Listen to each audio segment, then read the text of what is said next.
My husband was paralyzed. Every night I locked his wheelchair until the basement camera exposed the truth. The doctor's words echoed in my ears even 5 years later. Mrs. Aileen Parker, your husband will never walk again. Never. That word crushed my chest harder than the sound of the hospital machines around us. I remember gripping the edge of the bed so tightly my nails dug into my skin. The smell of antiseptic, the harsh white lights, the rhythmic beeping of the heart monitor, everything blurred except the sight of my husband, Ryan, lying there motionless from the waist down. A car accident, a drunk driver, one wrong night. Ryan was only 34. I was 29. And in one sentence, our entire future was rewritten. The perfect husband turned dependent. Ryan used to be the strongest man I knew. A construction supervisor, broad shoulders, confident walk, the kind of man who lifted grocery bags with one hand and kissed your forehead with the other. After the accident, he wouldn't even look at his legs. "They're dead," he whispered one night staring at the ceiling, "just like me." From that moment on, my life became a routine built around sacrifice. I quit my second job. I learned how to lift him without hurting his spine. I memorized medication schedules. I installed ramps. I rearranged furniture. I bathed him, fed him, encouraged him, loved him harder than ever. And every single night before going to bed, I locked the brakes on his wheelchair and placed it right next to the bed. Because the doctor warned me, if he falls, even once, it could kill him. I took that warning like a sacred oath. 5 years of silent suffering. Ryan didn't work. I worked 2 jobs. Ryan got depressed. I stayed positive. Ryan screamed at the walls. I apologized to the neighbors. Money disappeared fast. Insurance barely covered half of the therapy. Savings vanished. Credit cards filled. Loans piled up. Yet I never complained. Because I loved him. And because people kept telling me, "You're an angel, Aileen. He's lucky to have you. God will reward your patience." I believed them. Until Mrs. Carter, the woman from apartment 1B, spoke to me in the elevator one night. The first crack in the lie. It was 11:40 p.m. I was exhausted, holding grocery bags, my back aching. The elevator doors were about to close when an old, wrinkled hand stopped them. Mrs. Carter stepped inside. She stared at me for a few seconds longer than normal. Then she said quietly, "Dear, do you still lock your husband's wheelchair every night?" I smiled politely. "Yes, doctor's orders." Her face changed, not surprise, fear. "Then, who is the man I see walking in the basement at night?" My heart skipped. "I think you're mistaken," I laughed nervously. "My husband can't walk." Mrs. Carter leaned closer. "I've lived in this building 22 years, she whispered. "I know the difference between imagination and footsteps." The elevator dinged. She walked out, leaving my stomach twisted into a knot.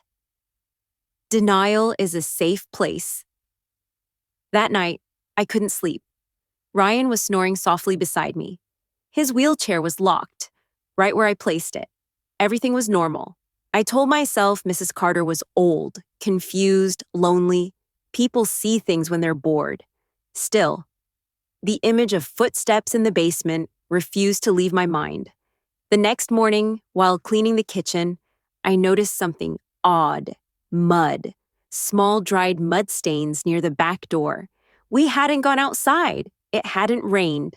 And Ryan's wheelchair wheels were clean. I wiped the floor, shook it off, ignored it. Big mistake. The night that changed everything 2 weeks later, Ryan had one of his bad nights. Angry, silent, cold. "Don't forget to lock the wheelchair," he muttered, turning his face away. That sentence hit me wrong. Usually I reminded him.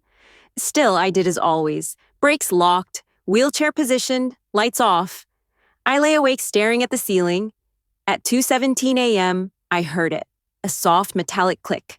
My breath stopped. Then, silence. I turned my head slowly. Ryan's bed was empty. The wheelchair, Gone. Pure terror. I jumped up, heart pounding, my hands shaking.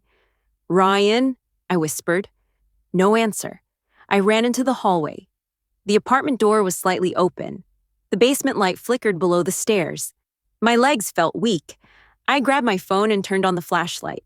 Every step downward felt unreal. Then I heard voices, male laughter, and footsteps. Walking. The basement camera. Our building had installed cameras after a robbery last year. I remembered it suddenly. I didn't confront him. I didn't scream. I didn't cry. I went back upstairs, locked the door, sat on the couch, and waited until morning like a woman possessed. At 9 a.m., I went straight to the building manager. "I lost something in the basement last night," I lied calmly. "Can I see the footage?" He hesitated, then shrugged. "Sure." The moment the world collapsed, the footage played. Timestamp 2:19 a.m. The basement door opened. A man stepped inside, tall, barefoot, walking normally. Then he turned, and the camera caught his face. Ryan, my husband, the man I carried, the man I fed, the man I sacrificed everything for. Walking, laughing, completely fine. I covered my mouth to stop myself from screaming. The manager looked at me. "You okay?" I nodded, barely. I copied the footage onto my phone and walked out. My legs felt numb. The actress returns home that evening. I kissed Ryan's forehead. "How was your day?" I asked sweetly. "Same," he sighed. "Stuck in this chair." I smiled. Inside, something died. But something else was born.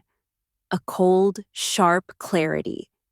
The investigation begins. I started paying attention. The muscle spasms that happened only when people watched. The strength in his arms when he got angry. The way he shifted positions when he thought I wasn't looking. The late-night exhaustion.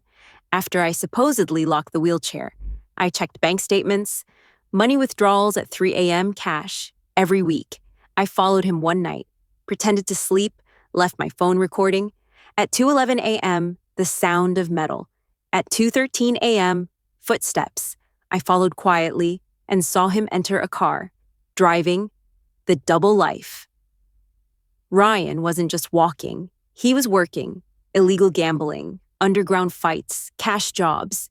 He pretended to be paralyzed at home and lived like a free man at night, using my labor, my tears, my love.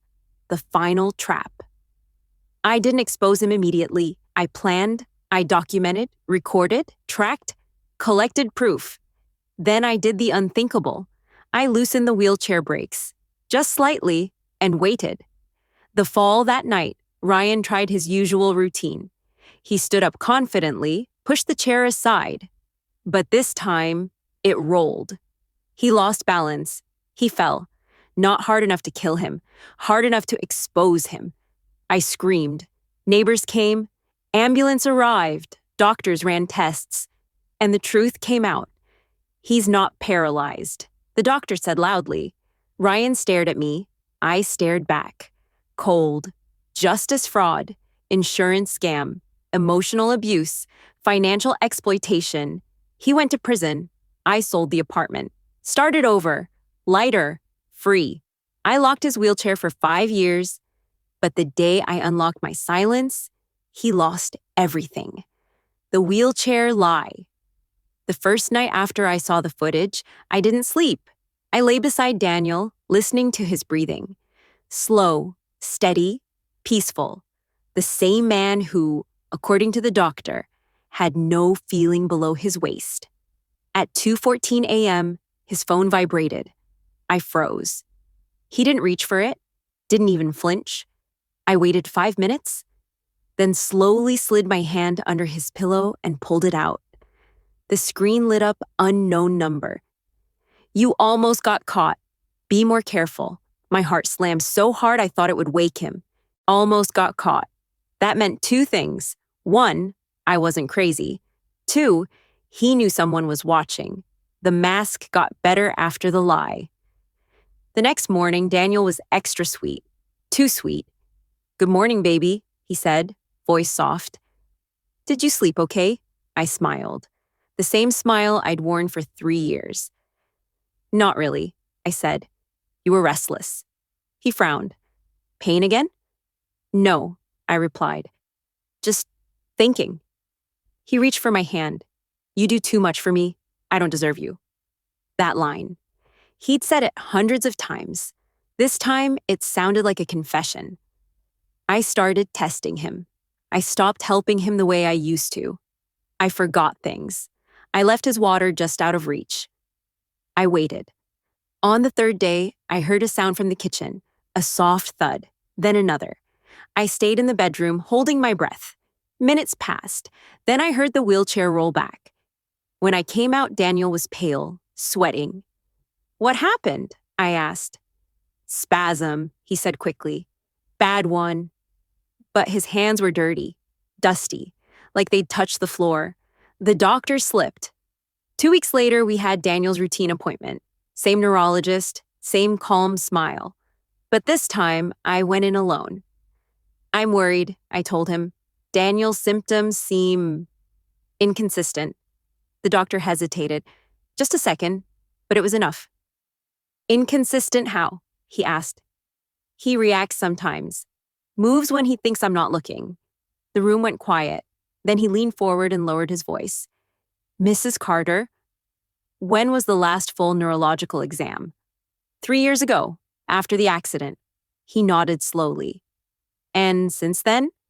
No scans, no nerve tests, just physical therapy. His jaw tightened. That's unusual. That word again. Unusual. I found the other phone. It was taped underneath the wheelchair. Burner phone. No contacts saved. Just messages. One name appeared again and again. Lena.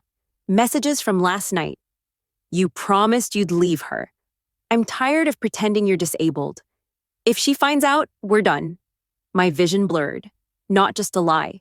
A double life. The night everything shifted. That night, I pretended to fall asleep early. At 1:37 a.m., Daniel moved. Slowly, carefully. I kept my eyes shut. The bed dipped as he sat up. Then, his feet touched the floor. I heard it. Clear as a gunshot. Then wait. Pressure. He stood. I waited until the bedroom door closed. Then I opened my eyes. My body shook as I followed. I didn't turn on any lights. I watched from the hallway as Daniel walked into the kitchen. Walked. Strong, balanced, normal. He poured himself a drink and laughed. A sound I hadn't heard in years. I recorded everything. This time, I didn't confront him. I documented him. Every step, every lie, every midnight walk. I installed more cameras in the hallway, in the kitchen, near the front door. I followed Lena too. She wasn't a nurse, wasn't a friend. She was his business partner. Daniel had never stopped working. He'd never stopped earning. He just stopped sharing. The accident was no accident. I dug into the police report. The crash that paralyzed him. Single car collision, late night, no witnesses. But there was something new. A witness statement added months later. A woman, anonymous, claimed Daniel walked away from the crash. Walked. I finally understood. The wheelchair wasn't about injury. It was about control, sympathy, money, my life. While I worked 2 jobs, while I pushed him through rain and heat, while I gave up my dreams, he stood. He laughed. He planned. The calm before the storm. One evening, I knelt in front of him to tie his shoes. My hands trembled. He looked down at me. You're quiet lately, he said. Just tired, I replied. He smiled. Once things settle, I'll make it up to you. I smiled back, because I knew something he didn't. Things were about to settle, just not the way he expected. The wheelchair lie. I didn't rush. That was my biggest mistake the first 3 years, thinking honesty deserved speed. This time, I waited, because the best revenge doesn't scream, it documents. The trap begins.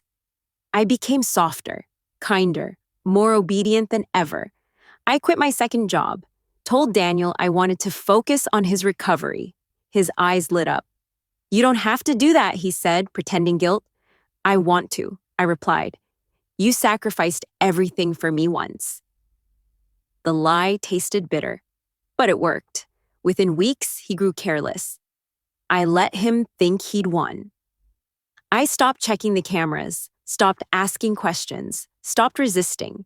At night, I let him believe I slept deeply, so deeply that he stopped locking the bedroom door. That's when he started leaving the house, walking, no wheelchair, no fear. I followed him one night, from a distance. He met Lena at a rented office space downtown. No romance, no affection, just contracts, cash. Daniel wasn't pretending to be disabled to survive. He was pretending to steal. The business behind the lie. Through public records and a private investigator, I uncovered everything. Daniel had filed disability claims, collected insurance payouts, taken charity donations, evaded taxes, used me as legal caretaker. Every check, every signature, mine, in my name. If he went down alone, I'd follow. That's when I understood the truth. I wasn't just his victim. I was his shield. The doctor confessed I requested a second neurological exam, privately, paid in cash, no insurance, no paper trail. Daniel refused. "I'm not ready," he said. "What if it's bad news?" I cried, begged, collapsed on the floor. He hated scenes. Finally, he agreed. The results were clear. No paralysis, no nerve damage, no spinal trauma. The doctor went pale. "This man has been walking for years." I recorded that too. I built the file. Over 3 months, I collected camera footage, medical reports, financial records, text messages, witness statements, insurance fraud evidence. I organized everything into folders, labeled calmly, precisely, like a funeral arrangement. The anniversary dinner. On the 4th anniversary of his accident, I planned a dinner. Invited his parents, our friends, his lawyer, a charity representative. Daniel sat proudly in his wheelchair, a hero, a survivor. I stood, tapped my glass. "I want to thank everyone," I said, "for supporting my husband through his journey." Applause. I smiled. Then I turned on the TV. The footage played Daniel walking, Daniel running, Daniel lifting boxes, Daniel kissing Lena in the office hallway, Daniel laughing. The room froze. His mother screamed. His father stood up. Daniel tried to roll backward. Too late. The final sentence, I faced him. "Stand up, Daniel." He shook his head. "Please," he whispered. "You don't understand." I leaned closer. "Oh, I understand perfectly." I stepped back. "And so does the police." The doors opened. 2 officers entered, then another, then an insurance investigator, then a federal agent. He stood up slowly in front of everyone. The wheelchair fell backward. The sound echoed, like the end of a lie.